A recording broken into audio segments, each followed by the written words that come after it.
Hello everybody, in this video I will attempt to boot Windows 11 on a Pentium 4 machine. Windows 11 system requirements are a little bit off. And by a little bit off, I mean they're completely inaccurate. In one of the latest episodes on my channel, we figured out that the theoretical minimum memory requirement for Windows 11 is 216 megabytes. On practice though, you'll likely only be able to insert 256 megabytes, or two 128 meg RAM sticks. Or if you feel kinda contentious, what you might try instead is 3 sticks, 128, 64, and 32 respectively, and that will land you closer onto 224 megabytes. Now that the actual memory constraints are discovered, let's try downgrading the CPU until we can't go any further. Testing it on an emulator is just boring. It's like solving a task you can't potentially fail. Real hardware comes at a cost, and with its own problems that are often fun to solve. And all the little details like this, in conjunction with the unambiguous, unique, materialized form that you can't recreate, makes the entire project worthwhile. So, for this purpose, I will build a new computer. Ordinarily, I start my real hardware projects with the motherboard, as it's the foundation, the substruction of the computer I will be building. That is not going to be the case here, as we are trying to find the worst CPU that Windows 11 secretly runs on. It is the variable we have to adjust for. So this time, I'll begin with the CPU. How do we find the worst processing unit available that will run Windows 11? Surely, Pentium 4 makes an excellent video title, but can we go any lower than Pentium 4, and why exactly did I mention that processor? It's simple. Pentium 4 came to my mind first, as quite a bunch of late Socket 775 Pentium 4s support the 64-bit architecture necessary to run Windows 11. The only Socket 478 Pentium 4 that supports 64-bit is the Pentium 4 Extreme Edition, and it's incredibly rare. Last time I've seen it on eBay, it sold for hundreds of dollars. That does make sense. It is an Extreme Edition, indicating a really high base clock. Considering there's only a single 64-bit processor for Socket 478, I think it's obvious you can't go lower than Pentium 4 in the Pentium lineup. Pentium 3, that's just out of question, that's Socket 370. So we already know that Pentium 4 is the first Pentium to support 64-bit. What about Celerons? Well, Celerons are just worse Pentiums. They were targeted at low-end, low-cost computers, and I generally would want to avoid them. Xeons were intended for servers, and I'm building a PC, a personal computer, not a server, but I could resort to a Xeon if there was a worse option. Intel Core doesn't sound attractive, does it? AMD? No. So, it is going to be a Pentium 4. Can we run Windows 11 on a Pentium 4? Theoretically, yes. Any processor with a 64-bit extension should be able to run it, right? Right? Wrong. Instruction sets come into play. What is an instruction set though? Oh man, I really hate explaining things. An instruction set is basically self-explanatory. It is a set of instructions that your central processing unit, or a CPU or a processor, can internally execute. And Windows 10, and therefore 11, require quite a bunch of them. Let's hop over the basics of them real quick. SSE and SSE2, meaning streaming SIMD extensions, SIMD standing for single instruction multiple data, they marginally increase the efficiency of floating point arithmetics, implement vector operations on integers, and do much more to accelerate tasks such as signal processing and graphics. The NX bit, meaning no execute, it's a protection feature that allows us to prevent execution of malicious code by segregating code and data into different segments, so you cannot execute data. That ensures a program can only operate within its own memory section. PAE, meaning physical address extension, well, it's not really an instruction set, that's just a feature that allows the CPU to address 36 bits instead of maximum 32 on a 32-bit processor. That vastly increases the available address space. It is a really fascinating topic. You can read the Intel manual or any other reputable source really to learn more about that awesome feature, and I really incentivize you to do so. PAE is great. Compare exchange 16 bits, load and save AH into flags, prefetch data before write, also important and required instructions to run Windows 10. Knowing this trivia, we can now select a processor that will theoretically run Windows 11. Let's go ahead and consult the Wikipedia page listing all the existing Pentium 4 processors. We are faced with an overwhelmingly wide arrangement of all different processors here. At the first glance it's like, man, get me out of there. But then we apply the earlier knowledge about the Windows 11 approved instructions. That gives us relative understanding of what we are looking for. For instance, here we go. Pentium 4 Willamette. It's like pretty old, but here is the instruction sets it supports. And it only supports MMX, SSE, and SSE2. MMX is just a poorly done SSE, let's say. So only SSE and SSE2 we are looking for. We can't find the NX bit, so we can just skip that table.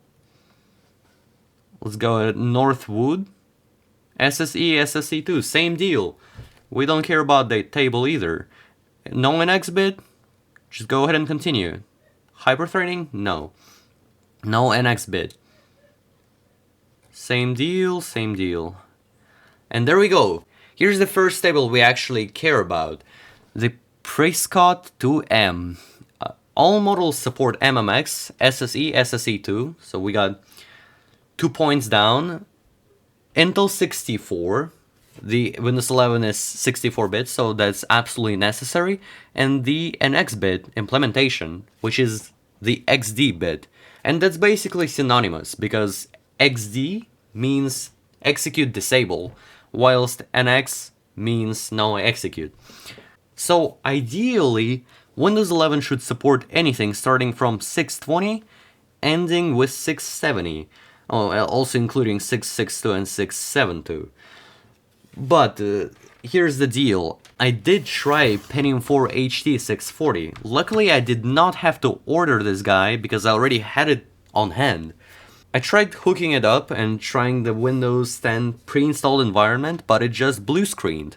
It seems like that table is out of question, but some of the processors here might work.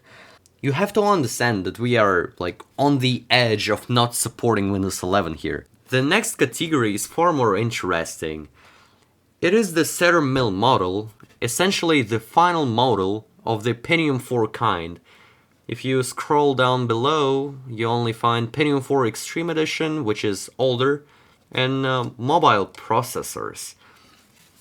They didn't produce a lot of Cedar mills out there, and I decided to take an even safer route, purchasing the absolute best of its kind, the Pentium 4 HT661 Cedar mill at 3.6 GHz.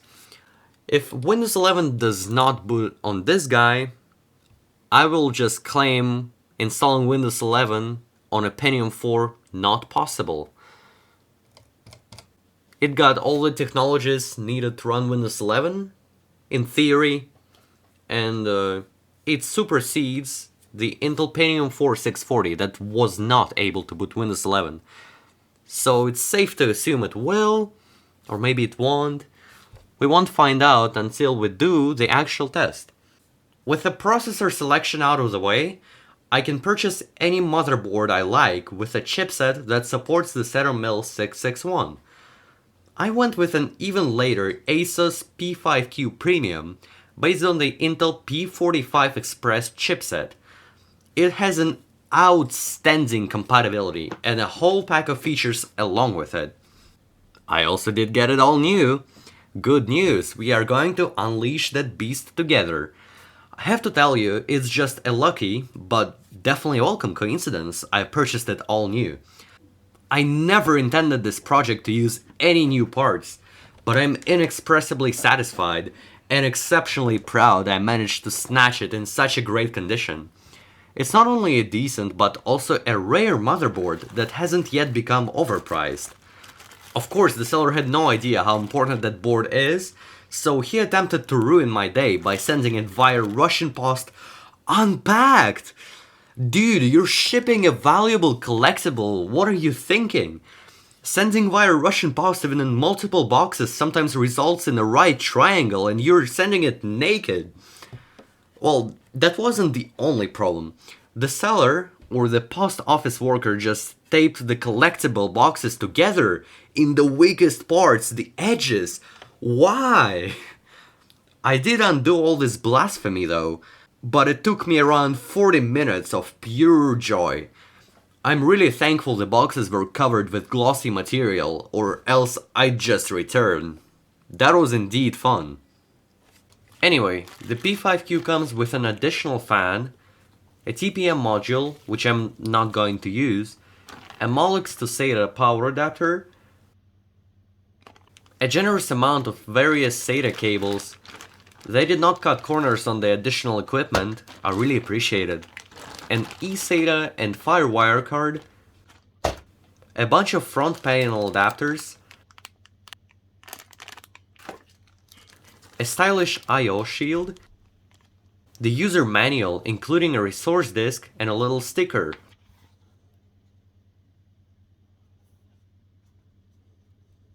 And last but not least, we've got hard disk and floppy wires, one each. As you can probably already tell, this motherboard came out during the so-called transition period, when most of the legacy stuff companies were on the verge of excluding, but they just couldn't, as quite a solid chunk of computer users might still have had data on older media like floppies, and the USB wasn't as good back then, FireWire was still competing with the 800 standard. Great times. Finally, let me acquaint you with the start of the show, the ASUS P5Q Premium itself. There she is. Still got the factory film on that glossy metal shield. She's looking real neat. Man, that slide copper finish, looking amazing. It's got plenty of USB and LAN ports, optical and coaxial SPDI output, a combo port for PS2. I don't know, that's kinda questionable. There's something odd about that motherboard. I'm not sure if you managed to catch a glimpse of it yet. I'll give you a little bit of time to figure it out. Yeah, there is no video output. The P5Q Premium includes no integrated graphics. That's pretty much the only major con I could find, at least so far into the project. But I came prepared, and what do you think? I also snatched an ATI Radeon HD 5870 in an open box condition. Surprisingly, the seal on the box was still there, despite all the years that passed since the end of 2009. That indicates excellent storage conditions by the seller that he almost completely trashed by shipping it naked. As per usual, there's a stiff cardboard box within the box, and inside we find that gorgeous card. I'm not gonna lie, it was just a walk in the park. I purchased every essential component from a single seller at a bargain price. I didn't even have to make that difficult choice between multiple cards. It was just there in front of me. The 5870 is a high-end solution for Windows 7 gamers, supporting DirectX 11. It supports DVI, HDMI, and DisplayPort output. That is exciting because I'm so fed up with capturing VGA. It requires ATD signal conversion, and as a result it's inaccurate and doesn't support many video modes. HDMI output is just so much nicer, just because it's digital from the beginning. The video card is in a tip-top shape. There are a few scratches on the tip, but nothing else serious. Looks like the guy screwed up while testing the video card. I still believe it could be potentially slightly used, but that's really about it. It's still in a prime condition. Beneath the card we've got more equipment. It encompasses a DVI to VGA adapter. Speaking of legacy transition period, the ATI Crossfire bridge connector. That's a fascinating technology, allowing you to connect up to 4 ATI GPUs, bind them together, and hopefully run Crysis. We also got 2 Molex to PCI Express power adapter cords, the ArcSoft SimHD upscaler resource disk, but that's not it. As a little present, they also included a complimentary copy of Dirt 2. I don't play a lot of games, this being no exception, but my aficionado friend told me it's excellent and worth a shot. Notice how it says Games for Windows Live on top of the brochure. That screams 2009. Finally, we've got a manual.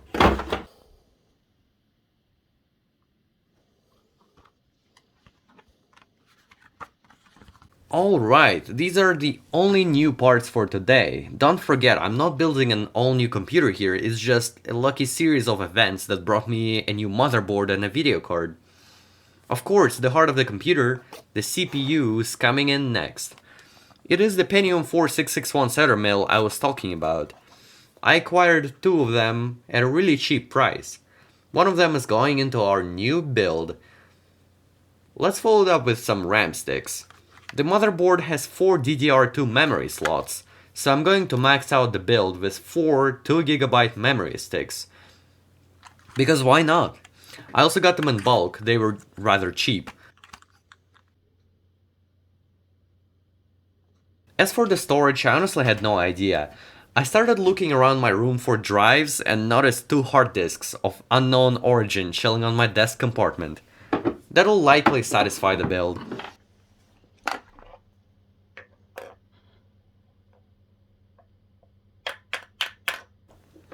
What I didn't have ready was the chassis. I only had one free computer case, and the P5Q Premium, which is of ATX form factor, did not fit in it. So I just decided to build it without a case. Does it really matter that much anyway? The PSU? Oh man, was that a fool? What the hell, man? I wanted to pick a grey PSU because I thought it would look more fitting in the frame. So I took out the 450 watt Exigate PSU out of a different computer just to realize it doesn't have a 4-pin 12 volt connector required for the P5Q Premium. I spent about 20 minutes disassembling the other computer, having a free 500 watt black PSU on hand, and therefore I spent 20 more minutes assembling it back. Perfectionism is foolish. I will never learn this simple rule. As for auxiliary parts, I quickly found a socket 775 heatsink and an all-new DVD-ROM ASUS drive. I think I purchased it 4 years ago. Either way, it was finally time to utilize it. And so, the build begins.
Let's boot her up.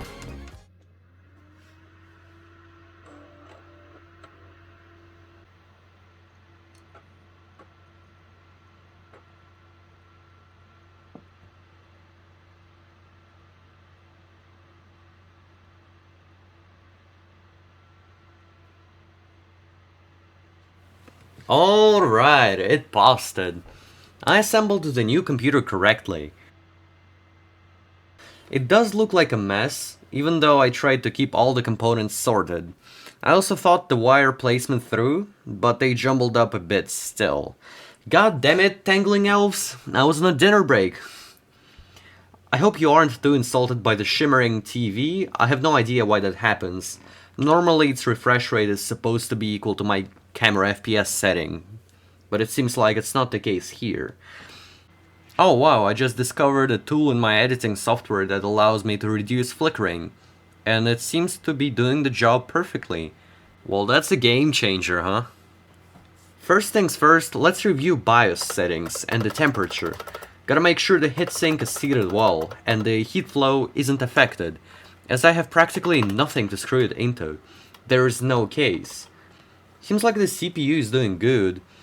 46 Celsius isn't bad at all for idle temperature. Now let's go ahead and install Windows 11 on this guy.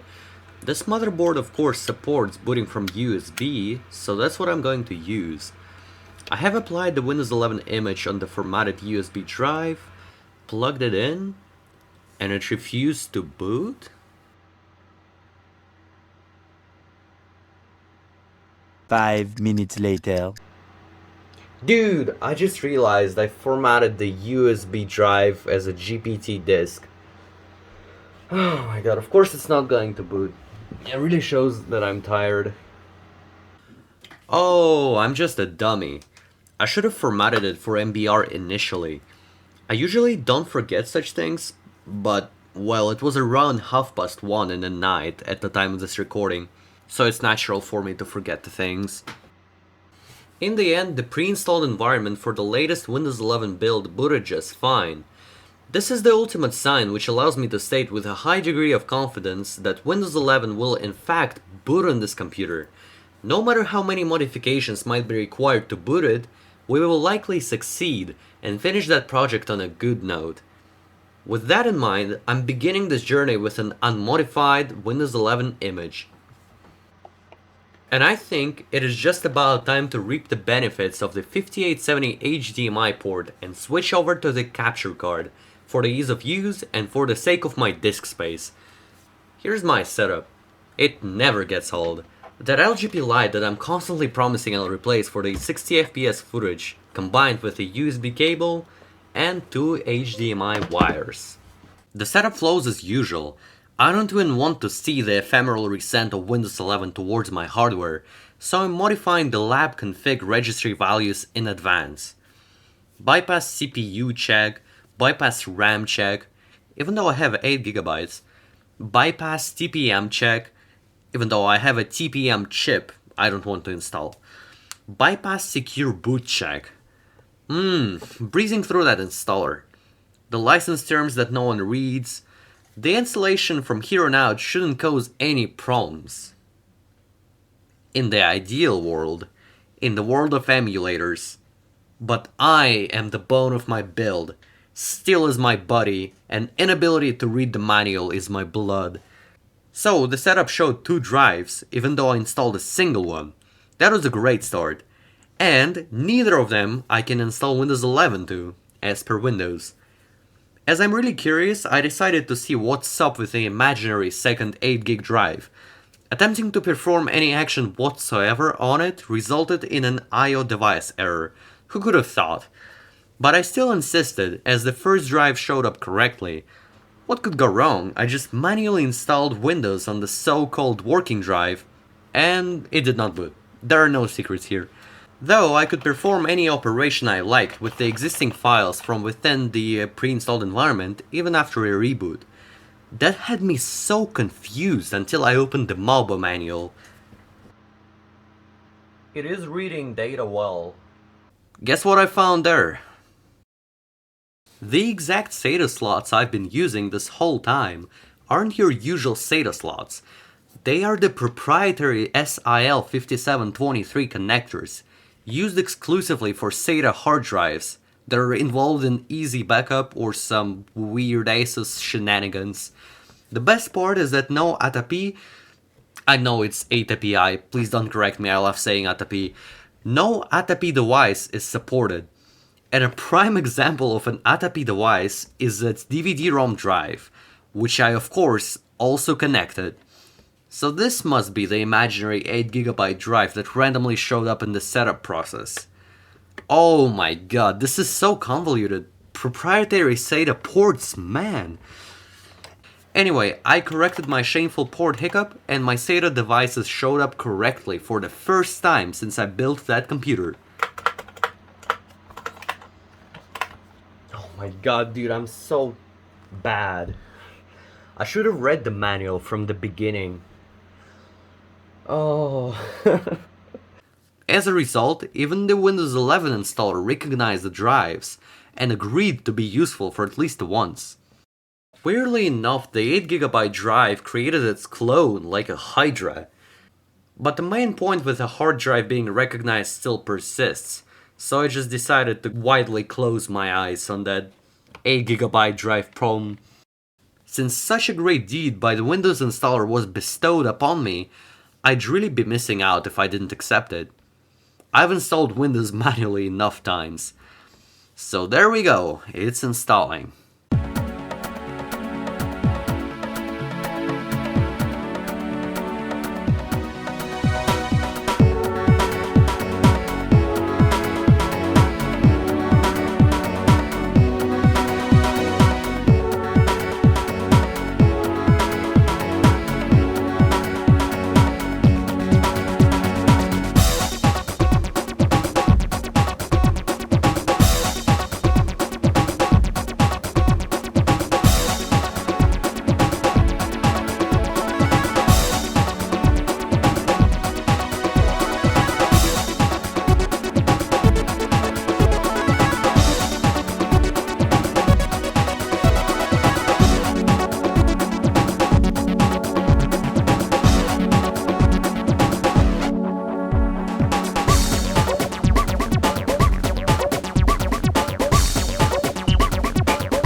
It has installed.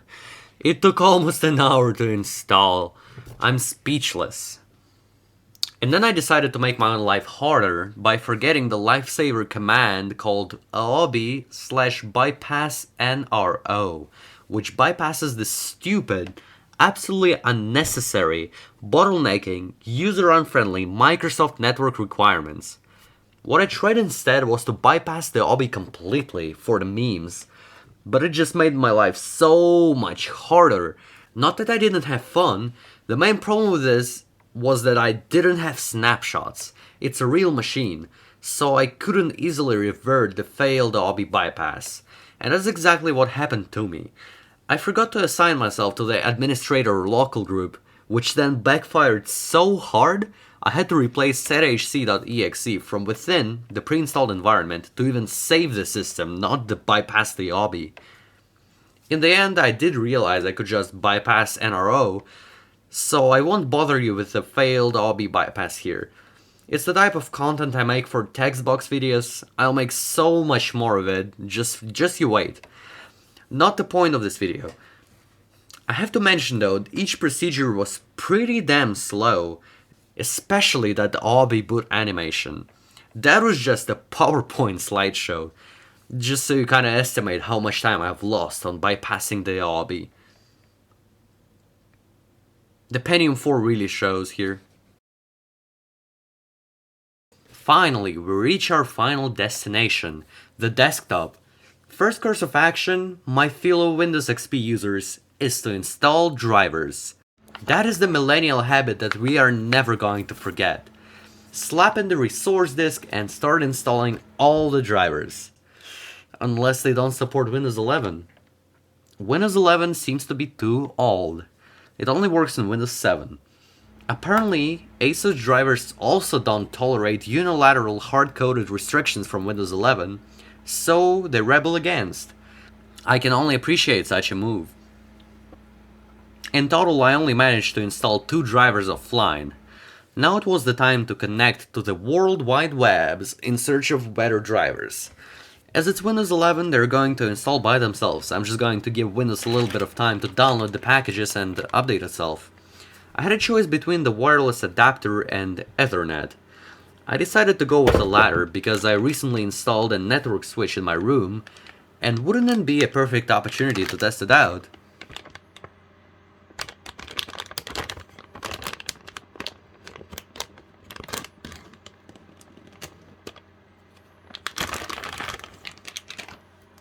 I think so. So let's go ahead and connect these guys together.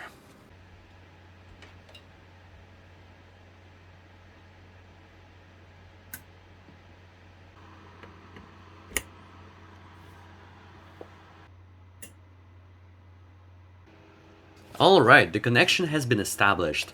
As I inserted the wire into the LAN port in the motherboard, the hard drive started rapidly clicking, indicating the Windows Update download process having been initiated. And sure enough, after I let some time pass, the screen flashed, and we can finally see in full HD. I decided to immediately visit my channel to celebrate this occasion, but the browser was so damn slow, it was on the verge of being unusable. And absolutely, the CPU is the bottleneck in that build. Even though the browser content is GPU accelerated, CPU still does most of the job. And it does the job poorly in this case, so I had to lower the resolution a bit to 720p. The jump between 1080 and 720p doesn't feel that large, but the screen area is reduced by more than what your intuition tells you. I did also download IDA64 and CPU-Z to show off mainly. Windows 11 on a Pentium 4 is not only possible, it is rather usable. You can watch videos in 480p without much trouble, but you won't be able to multitask, as the CPU is under full load. Anyway, let's get the third obligatory montage out of the way, and then I'll finish off the video.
All in all, not bad.